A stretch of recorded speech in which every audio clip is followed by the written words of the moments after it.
You searched how to buy shares of Richardson Electronics Ltd. Richardson Electronics is a global supplier of power and RF and microwave components, listed on NASDAQ under the ticker RELL. And this video is educational only, not financial advice. To buy shares, you need a broker. I will use eToro here as an example and link it in the description. After registering, you will usually need to verify your account with an identity document and add funds before you can place an order. Use the platform search bar and type the ticker REL to find Richardson Electronics. Select the result that matches the NASDAQ listing to make sure you open the correct stock page. Open the stock page to review the company profile and the price chart, checking basic information about the business. Confirm that the page shows Richardson Electronics and the RELL ticker before proceeding. Tap Invest or Buy, enter the amount you want to invest, and carefully review the order details before confirming.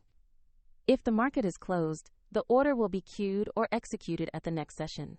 And if you don't have enough funds, the platform will prompt you to add funds before it completes the trade. After the trade, your open position will appear in your portfolio where you can monitor it. Check the description for the eToro link if you want to follow the same demo.